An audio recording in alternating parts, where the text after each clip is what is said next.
Sveiki, esu humanitarinių mokslų daktaras Andrius Martinkus ir tęsime mūsų pamąstymus apie kintantį pasaulį ir apie Lietuvos valstybės, lietuvių tautos vietą šitame kintančiame pasaulyje. Šiandien žolinė, graži vasaros šventė, o Lietuvoje jau daug dienų kalbama apie tai, kas bus naujas ministras pirmininkas.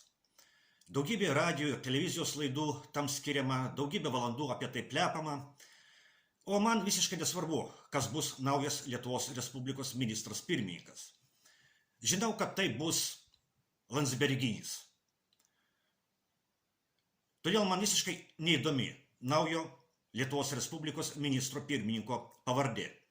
Taip jis skirs socialdemokratai, nes socialdemokratai laimėjo Seimo rinkimus, bet socialdemokratai, kaip ir kitos sisteminės Lietuvos partijos, kaip ir Lietuvos prezidentas Gitanas Nausėda, vykdo Landsberginę politiką. Ir pirmiausiai, užsienio srityje jie visi vieningai vykdo Landsberginę politiką. Todėl man visiškai neįdomu, kokia bus naujo vagies ir naujo Lietuvos nacionalinių interesų pardavinėtojo pavardė. Daug įdomesni yra tarptautinės politikos įvykiai. Visas pasaulis laukia Jungtinių Amerikos valstijų prezidento Donaldo Trumpo ir Rusijos federacijos prezidento Vladimiro Putino susitikimo Aliaskoje. Mes nežinome, apie ką konkrečiai kalbės du prezidentai, jo labiau nežinoma, koks bus šio susitikimo rezultatas. Vieni į jį deda daug vilčių, kiti yra skeptiškai nusiteikę. Bet kai ką mes žinome jau dabar. Žinome, kad į susitikimą Aliaskoje nėra pakviesti Landsberginiai. Ir dėl to Landsberginiai yra labai sunerimę. Kai kam gali pasirodyti keista, ką aš dabar pasakiau. Kasgi kviestų į Trumpo ir Putino susitikimą Lietuvos Landsberginius. Bet reikia turėti omenyje, kad Lietuvos Landsberginiai yra vietinis pasaulinės globalistų bendruomenės filialas, arba lietuviškai sakant, skyrius. Landsberginių yra visur pasaulyje, tik kiekvienoje šalyje jie vadinami kitaip.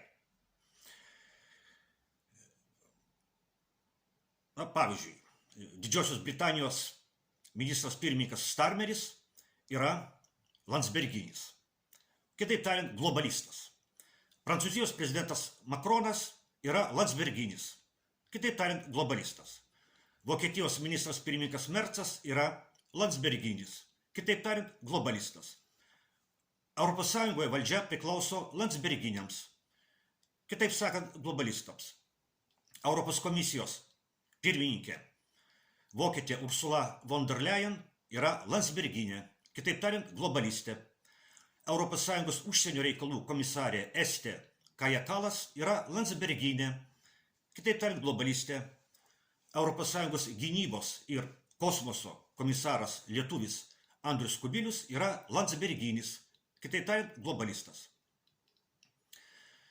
Lietuvos Landsberginių propaganda plauna Lietuvos piliečių smegenis meluodama, kad Ukrainos kare Ukraina kariauja ne tik už save, bet ir už Lietuvą, ir už Europą, ir už visą civilizuotą pasaulį. Bet iš tikrųjų Ukrainos kare, Ukrainos režimas kariauja ne už Ukrainą, ne už Lietuvą, ne už Europą ir ne už civilizuotą pasaulį. Ukrainos kare, Ukrainos režimas kariauja už Landsberginius. Už Lietuvos Landsberginius, už Europos Landsberginius, už viso pasaulio Landsberginius.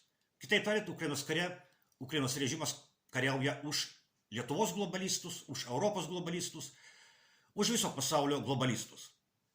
Ir štai į Jungtinių valstijų ir Rusijos vadovų susitikimą Aliaskoje Landsberginiai nėra pakviesti.